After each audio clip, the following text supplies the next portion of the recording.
Bismillahirrahmanirrahim. Assalamualaikum warahmatullahi wabarakatuh. Innal hamdalillah nahmaduhu wa nasta'inuhu wa nastaghfiruh wa na'udzu billahi min syururi anfusina wa min sayyiati a'malina. May yahdihillahu fala mudhillalah wa may yudlil fala hadiyalah. Asyhadu an la ilaha illallah wahdahu la syarikalah wa asyhadu anna Muhammadan 'abduhu wa rasuluh. Qala Allah Ta'ala ya ayyuhalladzina amanu taqullaha haqqa tuqatih wa la tamutunna illa wa antum muslimun. Amma ba'd, fa ya ma'asyiral hadirin rahimani wa rahimakumullah. Alhamdulillah kembali kita bisa melanjutkan kajian kita, yakni kitab Al-Adabul Mufrad karya Al-Imam Al-Bukhari rahimahullah, yang mana kitab ini berisi tentang hadis-hadis yang berkaitan dengan adab ya.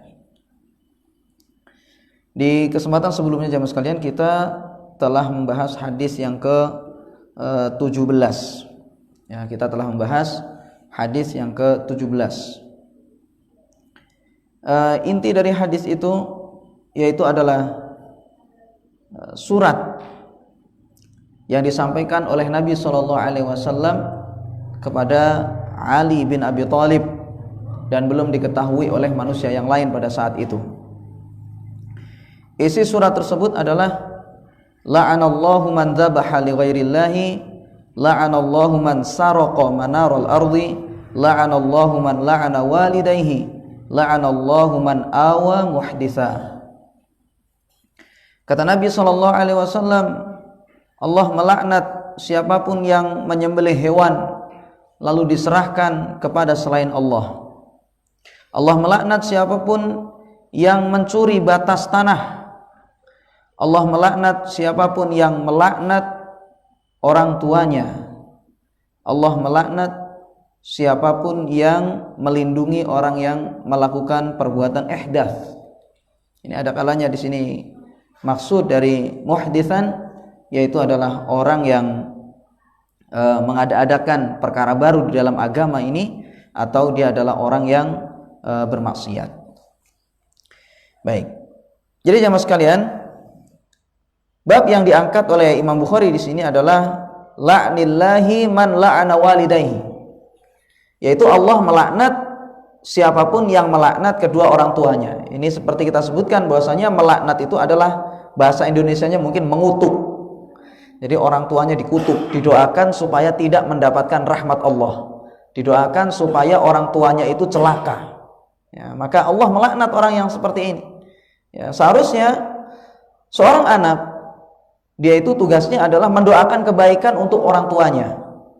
Jadi orang tuanya misalnya ya, dengan berbagai macam kekurangan yang dia miliki, maka tugas sang anak itu adalah mendoakan kebaikan saja ya. Jangan justru malah didoakan keburukan, jangan justru malah didoakan supaya jauh dari rahmat Allah. Itu tidak akan menyelesaikan masalah. Dan itu pun doanya yang semacam itu, kalau seandainya itu memang dari perbuatan zalim dia itu, maka tidak akan diridai oleh Allah. Dan itu memang perbuatan zalim ya, dan itu memang perbuatan zalim, mendoakan laknat ya, mendoakan keburukan untuk orang tua. Jadi doakan kebaikan saja ya. Kita sabar dengan orang tua kita ya, dengan segala macam kekurangan yang mereka miliki, kita sabar saja. Kita doakan supaya dapat hidayah gitu ya. Kalau seandainya meninggal, kita doakan supaya dosa-dosanya diampuni dan amalnya diterima oleh Allah, kayak gitu. Jadi jangan malah dilaknat ya.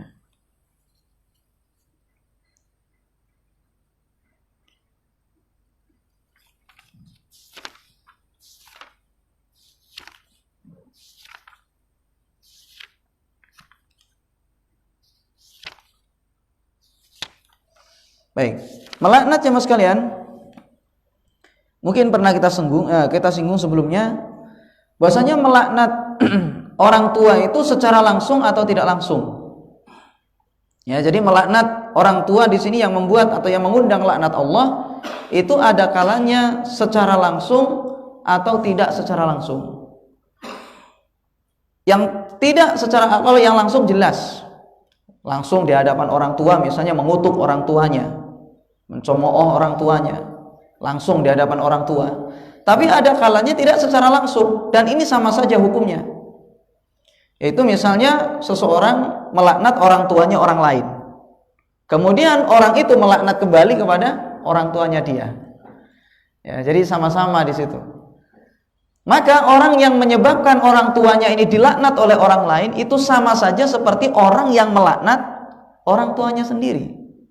Sama seperti orang yang melaknat orang tuanya secara langsung, hukumnya sama saja. Kalau masalah teorinya nggak secara langsung, perbuatannya nggak secara langsung, melaknat orang tua tidak. Tapi gara-gara dia itu melaknat orang, maka menyebabkan orang itu melaknat orang tuanya dia. Gitu, melaknat orang tuanya orang, akhirnya orang itu melaknat orang tuanya dia. Ini sama saja. Jadi gara-gara perbuatan dia ini, maka orang tuanya itu dilaknat. Sama saja seperti sang anak ini telah melaknat orang tuanya. Makanya para ulama menyebutkan suatu kaidah, yaitu al-mutasabbib lahu ahkamul mubashir. Ada suatu kaidah, al-mutasabbib lahu ahkamul mubashir. Orang yang menyebabkan terjadinya sesuatu maka sama seperti pelakunya langsung. Ya, orang yang menyebabkan terjadinya sesuatu maka sama seperti orang yang melakukan perbuatan itu secara langsung. Nah, ini. Jadi ini contohnya banyak sekali jemaah sekalian. Ya, untuk masalah ini, misal gara-gara anak ini beleng, dia misalnya tidak menjaga hubungan baik dengan orang-orang yang ada di sekitar, mulutnya tidak dijaga, misalnya ya, mulutnya tidak dijaga, kata-katanya kasar, dia kalau ngomong itu tidak sopan kepada orang, dia selalu mencemooh orang, dia menggibah orang misalnya. Intinya dia selalu melakukan akhlak yang buruk kepada orang yang ada di sekitar dia. Gara-gara itu, ya, gara-gara perbuatannya itu membuat orang mengatakan kepada dia, dasar anaknya setan. Berarti di sini mencela siapa jemaah orang ini? Orang tuanya orang ini. Ya memang yo anake apa misalnya jemaah? Karena kan gara-gara anak itu jemaah, ya, gara-gara anak itu membuat orang tua itu dicela orang. Membuat orang tuanya itu nama baiknya rusak. Seorang misalnya berzina dengan orang gitu ya, naudzubillah min dzalik. Seorang berzina, gara-gara perbuatan zina itu dengan seseorang, dengan orang yang tidak halal bagi dia, kemudian habis itu membuat keluarganya itu rusak, nama baiknya itu rusak. Waalaikumsalam. Maka itu sama saja jemaah sekalian seperti seorang ini telah merusak nama baik orang tuanya secara langsung. Hukumnya sama saja. Ya, makanya ini jemaah ya, kenapa kita ini harus menjaga sikap kita kepada orang sekitar kita? Karena memang kezaliman itu dosanya itu merentet kemana-mana. Gara-gara perbuatan kita, misalnya ayah kita dihina orang, gara-gara perbuatan kita orang tua kita mau cari kerja susah, gara-gara perbuatan kita misalnya ya, membuat orang tua kita itu nggak bisa berhubungan baik dengan orang-orang sekitar, gara-gara perbuatan kita. Makanya kalau seandainya orang tua kita tengkar dengan orang sekitar gara-gara perbuatan kita ikut dosa apa tidak jemaah? Ikut dosa nggak kira-kira? Gara-gara perbuatan kita ini, kemudian akhirnya orang tua kita tidak memiliki hubungan baik dengan orang sekitar. Berarti dosa juga apa tidak kita? Dosa. Al-mutasabbib lahu ahkamul mubashir. Orang yang melakukan sesuatu, mengakibatkan suatu kejadian, ya, mutasabbib, menyebabkan terjadinya sesuatu, maka itu sama saja seperti dia itu melakukan perbuatan itu secara langsung, meskipun secara teori nggak secara langsung. Misal ada seorang, dia membuat lubang di tanah umum, misalnya ya, jadi membuat lubang misalnya di jalan sana. Kemudian habis itu ketika dia membuat lubang di jalan itu adalah misalnya anak-anak kecil main, kemudian habis itu dorong-dorongan. Ketika dorong-dorongan itu, anak itu apa? Mendorong kawannya masuk ke dalam lubang tadi. Kira-kira yang membuat lubang tadi dosa apa tidak? Dosa apa tidak? Dosa jemaah, sama. Kenapa tadi itu ada anak yang nyemplung ke sana? Gara-gara ada yang membuat lubang di tengah jalan. Sama seperti misalnya seorang dia naruh batu di tengah jalan, ya, atau misalnya buang sampah sembarangan. Gara-gara perbuatan dia itu membuat ada orang kecelakaan. Misal buang kulit semangka sembarangan, ya, ditaruh di jalan sana misalnya. Sengaja dia buangnya itu sembarangan. Kemudian habis itu ada orang lewat terpeleset gara-gara kulit semangka yang dia buang di jalan itu patah kakinya. Siapa yang dosa? Ya. Siapa yang dosa jemaah? Yang membuang sampah secara sembarangan tadi. Karena gara-gara perbuatan dia itu, dia telah menyebabkan ada orang yang terpeleset. Jadi al-mutasabbib lahu ahkamul mubashir. Orang yang menyebabkan terjadinya sesuatu maka sama seperti pelakunya langsung. Ini kalau seandainya diterapkan, ya masalah ini banyak sekali. Ya, gara-gara kita misalnya ya, kerabat-kerabat kita itu kena efek. Ya, karena kita misalnya seperti tadi tidak menjaga hubungan baik dengan orang-orang yang ada di sekitar kita, kemudian habis itu kerabat kita akhirnya dihujat sama orang kampung. Yang salah sebenarnya kita. Ngomongnya nggak benar sama orang sekitar. Akhirnya apa? Kerabat kita kena imbas. Maka pada saat itu kita juga kena dosanya. Kita yang menyebabkan mereka itu nama baiknya rusak. Makanya itu pentingnya kita belajar adab. Ya, meskipun kita sudah tahu ya perbuatan itu sebenarnya tidak boleh. Tahu, tapi kalau nggak ada yang ngingetin, ya lalai kita itu kadang. Kan banyak kita tahu bahwasanya perbuatan itu haram, tapi karena nggak ada yang ngingetin akhirnya apa? Terus ngerjakan. Karena nggak ada yang ngingetin, bukan berarti nggak tahu bahwasanya hukumnya itu haram. Perbuatan itu nggak boleh, bukan karena nggak tahu, tahu. Tapi karena nggak ada yang ngingetin seperti ini, akhirnya apa? Lanjutan, berkelanjutan perbuatannya itu, terus dilakukan. Lalai namanya itu. Nah, bukan karena nggak tahu hukumnya, tetapi karena lalai. Akhirnya terus menerus melakukan perbuatan yang haram itu, karena nggak ada yang ngingetin.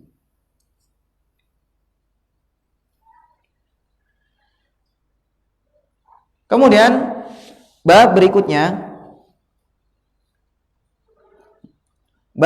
jemaah sekalian, pada bab yang ke-9 Al-Imam Al-Bukhari rahimahullah mengatakan babu yabarru walidayhi ma lam yakun maksiyatan. Bab pembahasan tentang berbakti kepada kedua orang tua selama bukan dalam maksiat. Ya, bab berbakti kepada kedua orang tua selama bukan dalam maksiat. Artinya apa? Selama itu adalah sesuatu yang baik, kerjakan perintah orang tua itu. Apalagi itu adalah sesuatu yang maslahat. Ya, tapi kalau seandainya orang tua itu memerintahkan kepada maksiat, maka jangan dikerjakan. Ya. Pada hadis yang ke-18, Al-Imam Al-Bukhari rahimahullah mengatakan, haddatsana Muhammad ibnu Abdul Aziz qala haddatsana Abdul Malik ibnu Al-Khattab ibnu Ubaidillah ibn Abi Bakrah Al-Basri laqituhu bir-Ramlah qala haddatsani Rashid Abu Muhammad an Syahr ibn Haushab an Ummi Darda an Abi Darda qala awsani Rasulullah sallallahu alaihi wasallam bitis'in. Kata Imam Al-Bukhari rahimahullah telah mengajarkan kepada kami Muhammad bin Abdul Aziz. Dia berkata telah mengajarkan kepada kami Abdul Malik bin Khattab bin Ubaidillah ibn Abi Bakrah Al-Basri. Aku menjumpainya di Ramlah. Dia berkata telah mengajarkan kepadaku Rashid Abu Muhammad dari Syahr bin Haushab dari Ummi Darda dari Abi Darda. Ya, berarti di sini apa? Suami istri. Dari Ummi Darda ya. Kemudian apa? Ngambilnya dari Abu Darda. Berarti di sini suami istri saling belajar. Dan ini contoh bagaimana para ulama dahulu jamaah sekalian itu mereka tidak gengsi untuk menuntut ilmu. Ya, kadang sebagian kita itu kalau sama orang dekat malas mau menuntut ilmu. Ini lihat di sini, sang istri belajar kepada suami dan itu bukan penghalang untuk belajar kan itu kan. Karena suaminya misalnya adalah orang yang berilmu, ya sudah. Dia belajar dari suaminya. Bahkan kalau seandainya memang istrinya yang pandai sedangkan suaminya kurang, maka belajar kepada istri. Dan itu bukan aib ya. Dan itu bukan aib. Dia berkata, Abu Darda mengatakan Rasulullah sallallahu alaihi wasallam berwasiat kepadaku dengan 9 hal. Tis'in yaitu adalah 9 hal. Yaitu la tusyrik billahi syai'an wa in qutti'ta aw hurrikta. Janganlah kamu berbuat syirik kepada Allah, menyekutukannya dengan sesuatu pun, meskipun kamu itu dipotong atau kamu itu dibakar. Ya, jadi meskipun dibunuh gitu ya, jangan sampai apa? Berbuat syirik. Wala tatrukanna sholatal maktubata muta'ammidan, dan janganlah kamu itu meninggalkan sholat wajib dengan sengaja.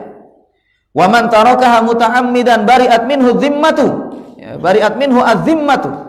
Barang siapa yang meninggalkan sholat itu dengan sengaja, maka lepaslah tanggungan jaminan Allah kepada dia, ya.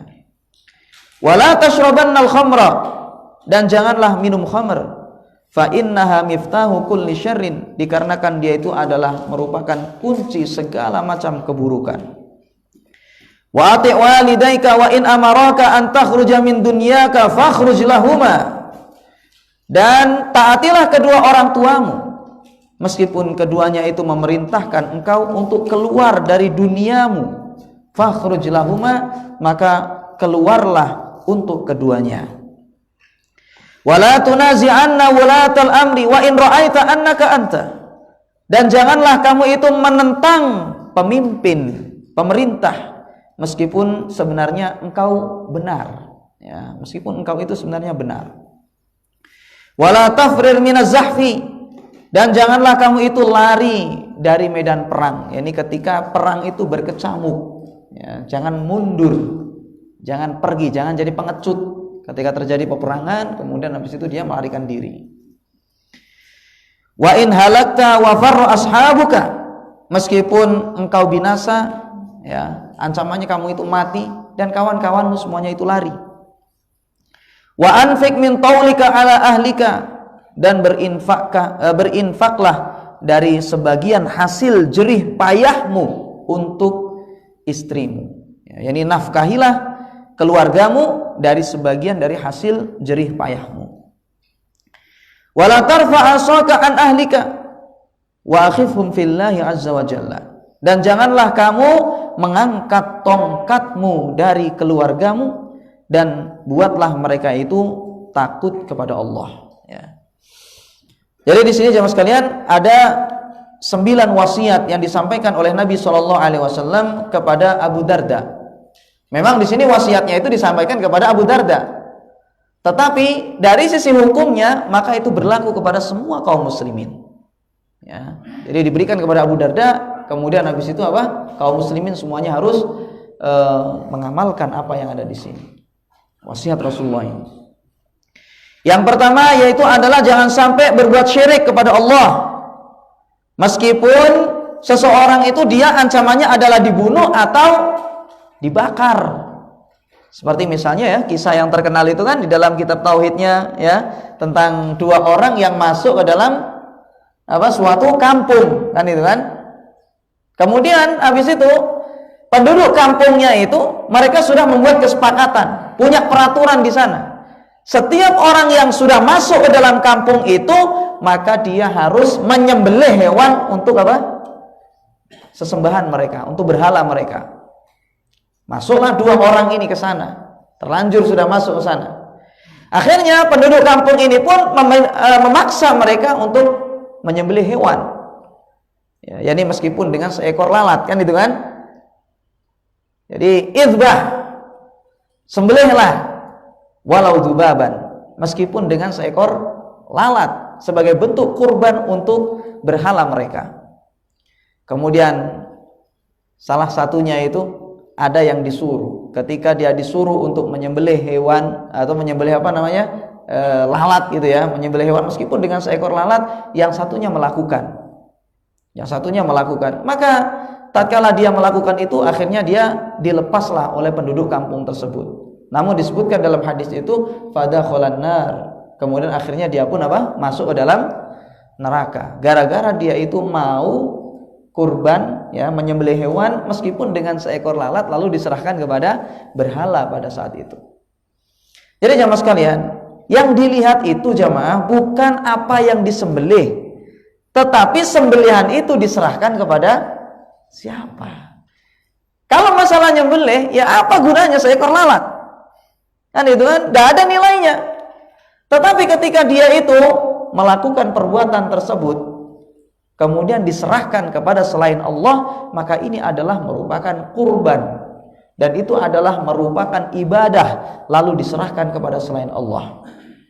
Kalau itu adalah merupakan ibadah lalu diserahkan kepada selain Allah, berarti ini adalah perbuatan syirik dan ancamannya adalah kekal di dalam neraka. Makanya yang dilihat itu bukan apa yang disembelih, tetapi dilihat di situ sembelihannya itu diserahkan kepada siapa.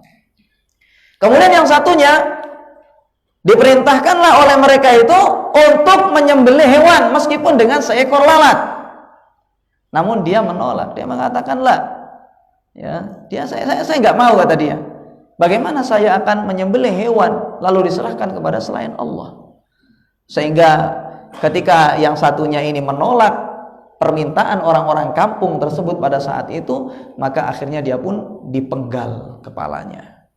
Ya, ketika dipenggal kepalanya itu disebutkan dalam hadis fadakhalal jannata. Akhirnya dia masuk ke dalam surga. Kenapa? Karena dia rela mempertahankan tauhid meskipun apa? Ancamannya dibunuh. Memang orang harus seperti itu. Kalau masalah tentang tauhid kepada Allah, dia harus bertahan. Ya, jadi dia itu harus berjuang, itu maksudnya. Ya.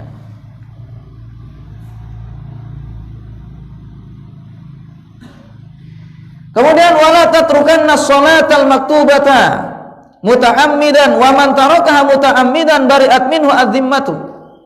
Dan janganlah meninggalkan sholat wajib dengan sengaja. Siapapun yang meninggalkannya dengan sengaja, maka lepaslah jaminan Allah dari dia. Para ulama sampai jamaah sekalian berbeda pendapat tentang menghukumi orang yang meninggalkan sholat. Sebagian ulama ada yang mengatakan bahwasanya orang yang meninggalkan sholat itu sudah kafir.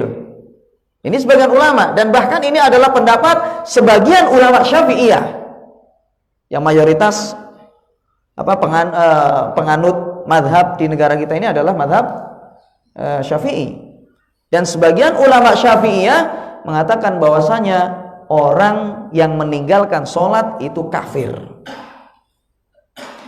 Namun kalau pendapat yang kedua, mayoritas ulama mereka mengatakan bahwasanya orang yang meninggalkan sholat itu terbagi menjadi dua. Ini mayoritas ulama mengatakan orang yang meninggalkan sholat itu terbagi menjadi dua.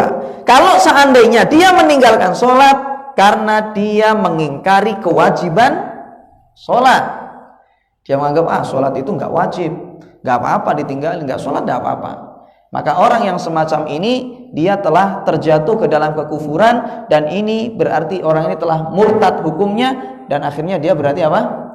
Kafir, karena dia mengingkari syariat. Ini pembagian yang pertama kata mayoritas ulama, jumhur mayoritas ulama. Kalau orang itu mengingkari kewajiban sholat, kafir dia. Namun yang kedua, kalau seandainya dia meninggalkan sholat itu bukan karena mengingkari kewajiban sholat, tetapi dia itu meninggalkan sholat karena tahawunan, males, mau ngerjain sholat males, ya. Jadi nggak apa bahasa kita, mungkin nggak hobi gitu ya. Intinya dia itu tahawunan, meremehkan, bukan karena dia itu mengingkari kewajiban sholat, ya, tetapi dia meremehkan saja. Artinya dia malas untuk mengerjakan sholat itu. Maka ulama, ya, mayoritas ulama mengatakan orang semacam ini dia telah terjatuh ke dalam dosa besar, namun tidak sampai kafir. Namun jamaah sekalian, lihat di situ. Misalnya Imam Syafi'i rahimahullah, beliau menganggap bahwasanya hukuman orang yang meninggalkan sholat itu apa jamaah? Hukumannya. Kalau tadi hukumnya, kalau sekarang hukumannya apa kira-kira? Orang meninggalkan sholat hukumannya? Ada yang tahu nggak? Hukumannya jamaah itu adalah al-qatlu. Apa al-qatlu itu? Dibunuh. Ya, ini ingat, ini Imam Syafi'i itu jamaah. Jangan main-main. Jadi kalau orang nggak sholat, maka hukumannya adalah dibunuh. Ya, tapi yang membunuh tentunya di situ adalah pemerintah. Kalau pemerintah nggak menerapkan hukum itu, ya jangan dilakukan, teman-teman. Tetangga antum nggak sholat langsung penggal, ini nggak boleh. Ya, jadi yang melakukan itu adalah pemerintah yang sah di suatu negara. Ya, ini. Jadi jamaah sekalian, intinya meninggalkan sholat itu jamaah adalah merupakan dosa yang sangat besar sekali ya. Kalau seandainya orang itu misalnya meyakini meninggalkan sholat itu karena dia tidak meyakini kewajiban sholat, maka dia kafir gitu ya. Tapi kalau seandainya, ya menurut jumhur, kalau seandainya orang itu meninggalkan sholat itu karena males, maka dia berdosa dengan dosa yang sangat besar, meskipun dia tidak sampai kafir. Ini pendapat mayoritas ulama. Namun kalau kita lihat dari bagaimana perkataan ulama tentang masalah itu, sampai ya ulama sejenis sekelas Imam Syafi'i menganggap bahwasanya hukuman orang yang meninggalkan sholat itu adalah dibunuh. Ya, sampai seperti itu. Dan hadis yang mereka pakai jemaah sekalian tentang masalah ini yaitu adalah hadis Nabi SAW, al-ahdu bainana wa bainahum as-shalah, faman tarakaha faqad kafar. Kata Nabi SAW, pembeda antara orang Islam dengan orang kafir, dengan orang musyrik, itu adalah sholat. Maka barang siapa yang meninggalkan sholat, maka dia telah kafir. Nah, ini jadi hadisnya seperti itu. Barang siapa yang meninggalkan sholat, maka sungguh dia telah kafir. Ya, cuman ulama memang berbeda pendapat tentang memahami hadis ini. Apakah di situ kafirnya di sini adalah kafir akbar atau kafir asghar? Kalau dikatakan kafir akbar, berarti orang ini murtad, keluar dari Islam. Kalau dikatakan bahwasanya dia ini adalah kafir asghar, berarti tidak sampai keluar dari Islam, namun dia telah melakukan dosa yang sangat besar. Coba jamaah ya, kita ini, kalau misalnya ada orang zina, kalau ada misalnya ya orang zina, kira-kira jamaah orang kampung itu bully apa tidak jamaah? Membuli itu apa? Mengejek itu ya, ngomong kabeh gitu kan. Fulan itu berzina, itu melakukan dosa besar, kan itu kan. Itu telah merusak kehormatan dirinya dan juga keluarganya. Jadi kalau ada orang melakukan perbuatan zina, satu kampung rame. Tapi yang jadi masalah adalah ketika ada orang nggak sholat, nggak ada orang yang ruwet. Nggak ada orang yang ruwet kalau meninggalkan sholat. Semua diam, biar aja, biasa gitu kan. Padahal jemaah sekalian, ulama jelaskan mana dosa yang lebih besar antara meninggalkan sholat dengan berzina. Mana yang lebih besar dosanya? Meninggalkan sholat. Meninggalkan sholat jemaah sekalian, dosanya lebih besar daripada berzina, daripada mencuri. Namun orang meremehkan ini. Kalau ada orang mencuri, ramai satu kampung, kepung-kepungan maling, ruwet kabeh. Kalau ada orang mencuri. Tapi kalau ada orang sholat dianggap biasa. Padahal sebenarnya jemaah, meninggalkan sholat itu para ulama jelaskan dosanya lebih besar daripada zina, daripada mencuri, bahkan daripada minum khamr. Ya. Namun hal ini dianggap biasa, dikira itu biasa saja. Padahal ini adalah pembeda antara orang Islam dengan orang kafir sholat itu. Wa man tarakaha muta'ammidan bari'at minhu az-zimmatu. Barang siapa yang meninggalkan sholat itu, maka lepaslah jaminan Allah kepada dia. Maksudnya apa? Allah tidak akan memberikan jaminan keamanan kepada dia di dunia maupun di akhirat.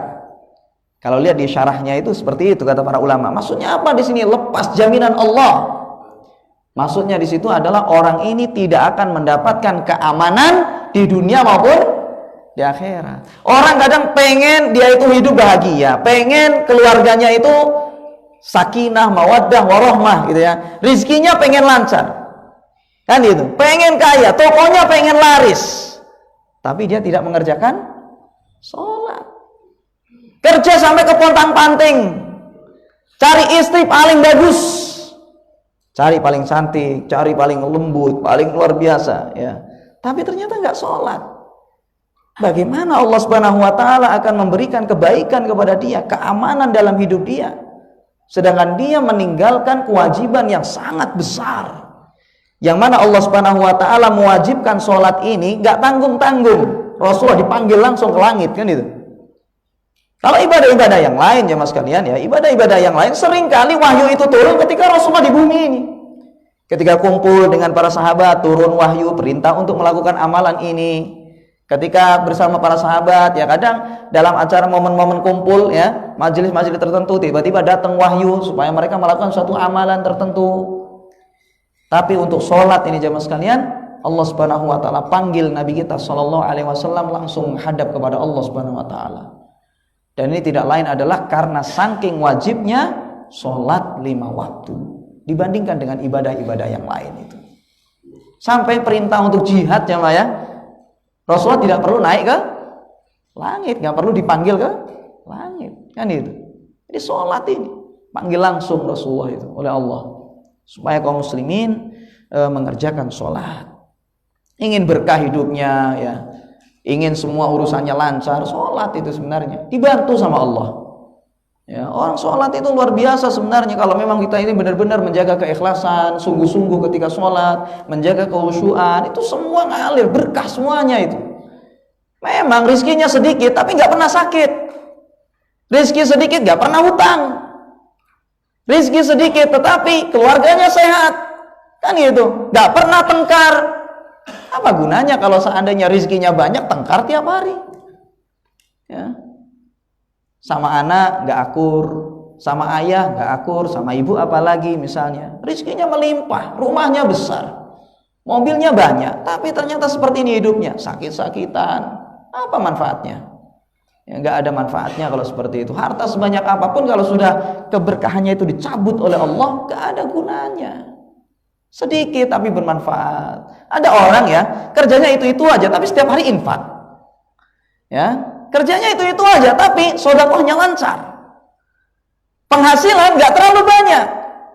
Tapi kalau masalah infak, ya langsung dia nomor 1. Ngalahkan orang-orang yang kaya-kaya. Orang kaya masih belum infak, dia sudah infak, berkah. Betapa banyak orang kaya, tapi mau mengeluarkan uang 10.000 berat. Ini belum bayar karyawan. Pikirnya gitu. Belum bayar SPP anak, pokoknya dipikir kabeh. Kuliah ini gimana? 10.000 pikir-pikir. Masuk lihat apa ya? Lihat dompet, ya Allah 100.000 ya, merah-merah, hijau-hijau, biru-biru. Tapi yang diambil 10.000 pikir-pikir. Ini diambil apa enggak ini? Permen anak masih belum dibelikan, rotinya istri, macam-macam. Keberkahannya dicabut oleh Allah, sehingga infak pun berat. Tapi ada orang jamaah ya, makan aja setiap hari, selesai belanja nggak ada uang sisa. Tapi kalau dengar masjid butuh cek, langsung. Berapapun yang dia punya, meskipun 5.000, tapi apa? Langsung, nggak pikir-pikir. Bisanya dia itu, sisanya nanti bisa dia gunakan untuk nafkah keluarga, berkah berarti. Terus menerus dimudahkan oleh Allah, kasih taufik oleh Allah untuk mudah sedekah. Tapi lihat di situ ya, orang kaya raya yang mengeluarkan 5.000 seperti mengeluarkan 1 miliar ya, berat. Kemudian wala tashrabannal khamra. Nah ini jamaah sekalian, di situ jaga sholat itu. Kalau Allah sudah menjamin seseorang, maka semua urusan beres. Dan caranya bagaimana supaya Allah menjamin seseorang itu? Kerjakan sholat. Karena orang yang meninggalkan sholat, Allah tidak akan menjamin keamanan bagi dia. Wala tashrabannal khamra fa innaha miftahu kulli syarrin. Dan janganlah kamu itu minum khamar, dikarenakan dia itu adalah kunci dari segala macam keburukan. Gara-gara khamar itu hati menjadi keras, ya. Awalnya suka sholat, gara-gara suka minum akhirnya apa? Sholat hilang. Makanya jemaah sekalian lihat di situ dahulu sampai orang sekelas sahabat. Salah satu sahabat itu sampai ada orang ya dari mereka itu yang minum khamar, kemudian habis itu mencaci maki Nabi Shallallahu Alaihi Wasallam. Padahal kecintaan para sahabat mengalahkan cinta orang-orang setelahnya. Tapi gara-gara dia minum khamar, maka akhirnya apa? Dia sampai ketika mabuk itu mencaci maki Nabi Shallallahu Alaihi Wasallam. Dia tidak dikafirkan karena pada saat itu memang dia apa? Karena dalam kondisi mabuk. Makanya khamar itu kan diharamkan dalam agama kita, kan merusak akal, ya, merusak akal manusia. Bagaimana di situ perzinahan terjadi gara-gara apa? Khamar terjadi itu. Kadang seorang anak ya, kalau kita lihat berita-berita itu ya, anak berzina dengan ibunya, gara-gara apa? Khamar. Gara-gara khamar. Berzina dengan orang sekitar, dengan tetangganya segala macam, gara-gara khamar. Ya. Jadi yang namanya khamar itu adalah miftah kulli syarrin. Dia itu adalah kunci dari segala macam keburukan. Belum lagi di situ membuat hati itu keras. Bagaimana tidak keras sedangkan perkara yang haram itu dimasukkan ke dalam rongganya, dalam tubuhnya. Perkara yang dimurka oleh Allah dia masukkan ke dalam tubuhnya. Maka itu akan mengeraskan hati, kan itu. Kalau sudah keras hatinya ya sudah, emosian, ya kan, nggak bisa lemah lembut, suka marah tentunya. Kemudian habis itu mau sholat males, gitu. Kenapa males sholat? Ya apa yang kamu makan selama ini? Apa yang kamu masukkan ke dalam tubuhmu? Kenapa nggak pernah sholat tahajud? Kenapa nggak pernah duha? Kenapa selama ini kamu nggak pernah melakukan puasa sunnah? Kenapa itu semua ditinggalkan? Keras hatinya. Gara-gara apa? Ya apa yang kamu makan selama ini? Yang kamu masukkan ke dalam tubuhmu itu apa? Sehingga membuat kamu itu malas dalam beribadah. Nah, ini keras hati.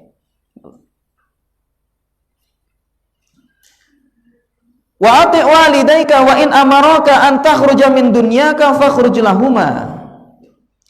Dan taatilah kedua orang tuamu meskipun kedua orang tuamu itu memerintahkan engkau untuk keluar dari duniamu, maka keluarlah. Seperti saya sebutkan ya di sebelumnya itu, nah kamu tolong jangan kerja, sini sama ibu, sini sama ayah, temani ibu, jangan kerja. Ya, nah tolong kamu jangan kerja di luar kota, sudah, ayah kangen banget sama kamu itu, ibu ini pengen ditemani sama anak, kerjanya di luar kota. Pulang gak jamaah kira-kira? Pulang apa tidak? Hah? Ustaz, ini belum bayar tanggungan, Ustaz, wakil, Ustaz. Sebenarnya jamaah ya pulang. Kalau memang antum tahu bahasanya itu maslahat ya. Orang tua, bagaimana sudah tua misalnya, gak ada yang ngurus, pulang. Antum kerja di tempat dekat dengan orang tua antum semaksimal mungkin, sebisanya sudah gitu. Dan insya Allah akan bantu ya. Ridallah fi ridal walidain. Ridhonya Allah itu bergantung dengan ridhonya orang tua. Kalau orang tua sudah ridho, selesai semuanya sudah kan itu. Karena Allah di sana meridhai nanti. Tapi wasuhtullahi fi suhtil walidain. Murkanya Allah itu adalah bersama dengan murkanya orang tua. Kalau orang tua nggak suka, Allah juga nggak suka. Kalau Allah nggak suka, bagaimana orang itu bisa selamat kan itu kan? Bagaimana Allah bisa bantu dia? Bagaimana Allah akan bantu dia? Sedangkan dia adalah orang yang dimurka oleh Allah Subhanahu wa taala. Ya, tapi kalau Allah sayang sama seseorang, urusan semuanya mudah. Dan caranya gimana? Cari ridhonya orang tua itu. Maka di sana nanti Allah Subhanahu wa taala akan meridhai.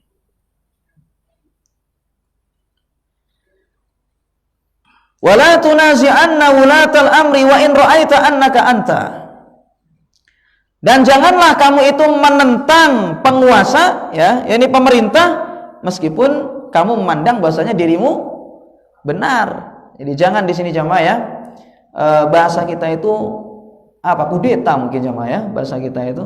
Jadi menentang, kudeta sama penguasa. Nah, maka ini dilarang dalam agama kita ini. Kalau memang pemimpin kita itu punya kesalahan, punya kekurangan, maka nasihatilah dengan cara yang baik. Ajak bicara empat mata bahasa kita ya. Ajak bicara empat mata. Kalau dalam hadis itu khud, ambil tangannya dia itu, khud biyadihi ya, ambil tangannya, bawa kemudian bicara empat mata. Kurang lebih seperti itu, bicara berdua. Jangan di hadapan umum. Wala tafrir minaz zahfi wa in halakta wa farra ashabuka. Dan janganlah kamu itu lari di medan perang ya, dari medan perang meskipun kamu itu mati dan kawan-kawanmu semuanya itu lari. Sebutkan dalam suatu hadis yang lain ada as-sab'ul mubiqat. Jadi ada 7 hal ya, ada 7 hal yang membinasakan. Di antaranya di situ adalah lari dari medan perang. Jadi jamaah sekalian, perang itu jamaah ya, pada asalnya jamaah sekalian, secara umum jihad maksudnya di situ, jihad ya, itu hukumnya adalah fardhu kifayah. Artinya kalau seandainya sebagian orang sudah berjihad, maka sebagian yang lain sudah gugur kewajiban. Tapi para ulama jelaskan ada beberapa kondisi yang memang pada saat itu orang itu wajib perang. Kalau sudah masuk dalam kondisi itu, maka sudah nggak boleh menghindar. Ada beberapa kondisi, di antaranya yaitu adalah ketika seseorang itu ditunjuk oleh pemerintah, ditunjuk oleh penguasa, pemimpin, khalifah. nunjuk fulan, kamu harus ikut dengan kami jihad. Maka pada saat itu apa? Wajib bagi orang ini untuk jihad. Gak boleh dia itu menghindar, gak boleh menentang. Ya, harus dia taat. Diajak jihad, ditunjuk oleh pemerintah, maka jihad sudah. Bagi yang lain hukumnya. Tapi bagi orang yang ditunjuk pemerintah ini, maka pada saat itu dia sudah fardhu ain. Harus dia taat. Ini yang pertama. Kemudian yang kedua, yang mana jihad itu menjadi fardhu ain, yaitu adalah ketika negeri kaum muslimin ini diserang, maka penduduk yang ada di dalamnya tidak boleh lari. Jadi misalnya jemaah, naudzubillah min dzalik ya, datang misalnya ya orang-orang kafir menyerang negeri kita ini, ingin merebut negeri kita. Mereka ingin bertempat di negeri kita ini dan mengusir kita misalnya. Maka jemaah sekalian, pada saat itu kaum muslimin wajib untuk membela negaranya. Pada saat itu dia tidak boleh melarikan diri. Mereka harus melawan orang-orang kafir itu. Karena kalau seandainya jemaah sekalian ditempati oleh orang-orang kafir, maka negeri ini tidak menjadi negeri Islam, tapi nanti menjadi negeri kafir. Orang-orang nanti di situ tidak ada yang menyembah kepada Allah di negeri tersebut. Nah, ini maka ketika diserang oleh orang-orang kafir kampung kita misalnya, negeri kita, maka wajib bagi kita ini untuk berjuang pada saat itu, memerangi orang-orang kafir itu. Dan itu hukumnya adalah fardhu ain. Gak boleh kita itu lari. Kemudian yang ketiga menjadi fardhu ain, yaitu adalah ketika di tengah-tengah peperangan ini. Makanya di situ kan termasuk 7 perkara yang membinasakan, diantaranya adalah lari dari medan perang. Jadi ketika perang berkecamuk, ya, ketika di waktil harb, ya, ketika di ma'rakatil harb. Jadi ketika di tengah-tengah peperangan itu, kaum muslimin yang berperang pada saat itu nggak boleh dia itu untuk lari, ya, menjadi pengecut, nggak boleh. Jadi dia harus bersabar di sana itu, ya, berperang, ya, sampai darah penghabisan.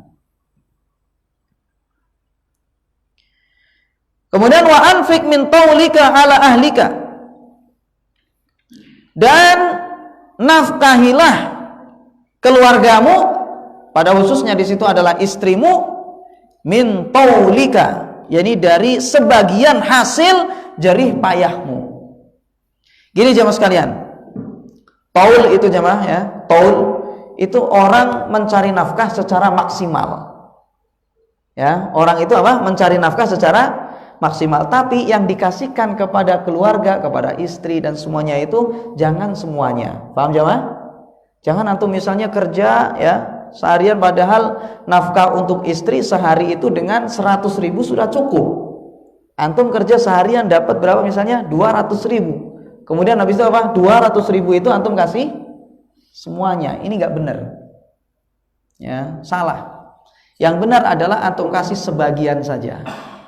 Karena jemaah sekalian, yang namanya wanita pada umumnya mereka itu tidak pandai untuk menjaga harta.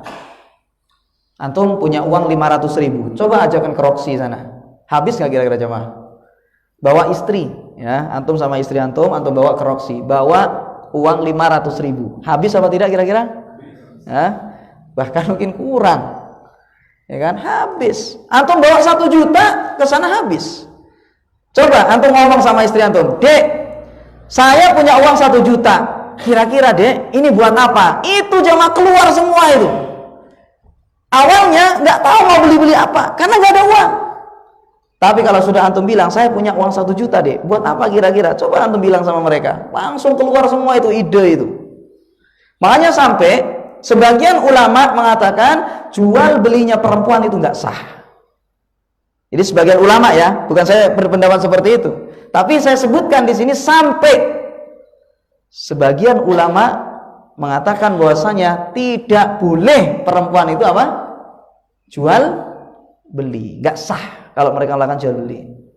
Makanya dalam Al-Quran Allah Subhanahu Wa Taala mengatakan, sehingga saya dalam surah Al-Baqarah itu ya, wala tu'tus sufaha amwalakum, menurut saya, wala tu'tus sufaha amwalakum, jangan kalian kasihkan harta kalian kepada orang-orang goblok. Ya, jangan kalian kasihkan harta-harta kalian itu kepada orang-orang bodoh. Siapa yang dimaksud dengan orang-orang bodoh di sini? Sebagian ahli tafsir mengatakan bahwasanya orang-orang bodoh yang dimaksud di sini siapa? Nisa, perempuan. Makanya kata mereka berarti kalau ini perempuan berarti nggak boleh perempuan itu apa? Jual beli. Ini menurut sebagian ulama. Meskipun pendapat yang paling rajih jemaah sekalian dalam masalah ini, sufaha di sini adalah orang yang tidak pandai jual beli. Orang yang tidak pandai mentasarrufkan hartanya.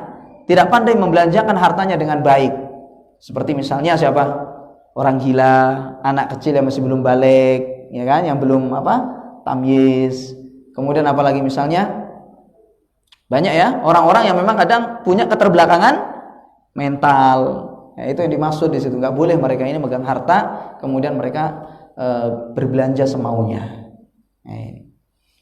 Tapi kalau perempuan misalnya, kalau seandainya dia itu punya kepandaian, dia memang adalah orang yang pandai gitu ya, artinya dia normal, kemudian juga dia mengerti untuk menjalankan harta, mana yang maslahat, mana yang tidak maslahat, mana yang perlu, mana yang tidak perlu, dia ngerti itu semua, maka tidak masalah mereka melakukan transaksi jual beli. Nah. Tapi intinya jemaah sekalian, dalam hadis ini disebutkan bahwasanya seorang suami memberikan nafkah kepada keluarganya, kepada istrinya itu hendaknya jangan dengan semua harta yang dia miliki, tapi hendaknya orang itu iqtisad fil infaq. Ini apa iqtisad itu? Sederhana. Bahasa kita lagi mungkin hemat. Ada kata-kata hemat pangkal. Nah. Tapi itu bisa benar bisa salah. Ya, hemat kayak gitu. Yang benar ada katanya, ya sebagian ustadz bilang yang benar itu adalah sedekah pangkal kaya. Tapi jangan gara-gara wah itu kata-kata nggak benar kemudian habis itu antum jor-joran ngasih uang sama istri, yang melarat jadinya. Ya, orang mereka tidak pandai biasanya untuk mengatur harta. Kasih di situ uang secukupnya, ya sekiranya nanti cukup untuk menafkahi dia, untuk makan segala macam, sudah. Itu. Kalau misalnya ada bonus itu sekali-sekali saja. Ya sekali-sekali untuk ajak jalan-jalan, misalnya ya makan di restoran, ya nggak apa-apa, bonus gitu kan. Tapi jangan setiap hari. Kalau setiap hari melarat. Ini. Ya. Adzan ya. Terakhir jamaah ya. Terakhir di sini. Wala tarfa asaka an ahlika wa akhufum fillahi azza wa jal. Dan janganlah kamu itu mengangkat tongkatmu dari keluargamu dan buatlah mereka itu takut kepada Allah azza wa jalla. Maksudnya apa di sini? Jangan kamu itu tidak mengangkat, janganlah kamu itu mengangkat tongkatmu dari keluargamu. Maksudnya di sini adalah ad-darbu bihaqqin. Jangan segan-segan memukul istri kalau melakukan penyelewengan. Tentunya di sini kata para ulama dengan aturan-aturan tertentu menurut syariat. Jadi misalnya kalau seandainya ya istri itu melakukan nusyuz. Apa nusyuz itu? Penyelewengan. Maka kan di situ kan ada urutan-urutannya. Kalau istri misalnya nggak nurut sama suaminya, ya dia dilarang keluar misalnya nggak nurut, intinya itu disuruh sholat nggak sholat. Misalnya ini, suruh ibadah nggak ibadah. Intinya dia ini disuruh melakukan kebaikan, disuruh melakukan hak suami, dia tidak nurut. Maka apa yang dilakukan oleh suami? Nasihati dengan baik. Pertama dinasihati dulu. Kalau seandainya dinasihati ternyata dia masih tidak nurut, maka pakai cara kedua. Apa itu jemaah? Pisah ranjang, nggak sholat ini, pisah ranjang dulu sampai mengerjakan sholat, pisah ranjang. Sebagian ulama mengatakan bukan pisah ranjang, tetapi kalau tidur itu belakang-belakangan. Paham jemaah ya? Apa itu bahasa kita itu? Mungkur. Itulah pokoknya istri menghadap ngalor jenengan madhep ngidul. Ini menurut sebagian ulama ya. Wahjuruhum fil madhaji gitu ya. Jadi hajarlah mereka di tempat tidur. Maksudnya di situ apa? Sebagian ulama pindah kamar. Sebagian ulama mengatakan apa? Nah, kayak tadi itu, tidurnya itu belakang-belakangan. Nah, ini. Jadi kalau saat ini cara yang kedua. Pakai cara yang kedua cembeling. Gak nurut Chan, suruh sholat masih gak sholat. Misalnya ini, maka apa? Dipukul. Dan para ulama mengatakan di sini maksudnya di situ dipukul yaitu adalah dengan pukulan yang tidak membuat memar. Karena ini cuma untuk pendidikan saja. Karena jamaah sekalian ya, perempuan itu jamaah ya, itu lembut sekali hatinya, itu lemah. Antum paling baru ngangkat gini meseseken ulum. Ya, belum lagi baru ngangkat tangan itu sudah takut dia sebenarnya gitu. Jadi makanya para ulama mengatakan bidorbin ghairi mubarrihin. Kalau mukul jangan sampai apa? Memar, tapi cuma untuk pendidikan saja supaya dia itu nggak ngerjain itu. Nah, ini. Kemudian juga kata para ulama jauhi apa? Wajah, ya. Jangan sampai mukul apa? Wajahnya, jadi jangan pelek, Pak. Jangan. Tapi pukul kakinya misalnya gitu. Itu pun dengan aturan jangan sampai membuat cacat, ya, jangan sampai membuat memar, membekas, jangan sampai. Ya, tapi ini hanya untuk pendidikan saja, menunjukkan bahwasanya antum itu nggak ridho dengan perbuatan itu, gitu. Kemudian wa akhifhum fillahi azza wajal, dan buatlah mereka itu takut kepada Allah azza wajalla. Dan ini tentunya seperti dalam Al-Quran Allah subhanahu wa ta'ala berfirman, qu anfusakum wa ahlikum nara wa quduhan nas wal hijarah. Ya. Jadi kata Allah Subhanahu wa taala, selamatkanlah diri kalian dan keluarga kalian dari siksa api neraka. Yang mana di situ bahan bakarnya itu adalah dari apa? Manusia dan bebatuan. Jadi diperintahkan oleh Allah untuk kita itu apa? Mendidik keluarga. Ya, itu tanggungan kita semuanya, dan kita nanti akan dimintai pertanggungjawaban oleh Allah. Apakah kita ini mendidik benar sama keluarga kita atau tidak? Allah Ta'ala. Demikian jamaah sekalian ya yang bisa kita bahas pada kesempatan ini. InsyaAllah akan kita lanjutkan pada kesempatan berikutnya, hadis-hadis yang ini berkaitan dengan adab ya. Dan InsyaAllah kita masuk pertemuan berikutnya itu hadis yang ke-19 InsyaAllah. Ya, sekarang hadis yang ke-18. Allah a'lam. Demikian, karena waktu yang sudah habis. Semoga bermanfaat ya, semoga majelis kita ini menjadi majelis yang berkah ya, diberkahi oleh Allah Subhanahu wa taala dan mendapatkan ridha Allah, dan kita pun bisa memperoleh manfaat. Wassallallahu ala nabiyina Muhammad wa ala alihi wasallam. Subhanakallahumma wa bihamdika asyhadu an la ilaha illa anta astaghfiruka wa atubu ilaik. Assalamualaikum warahmatullahi wabarakatuh.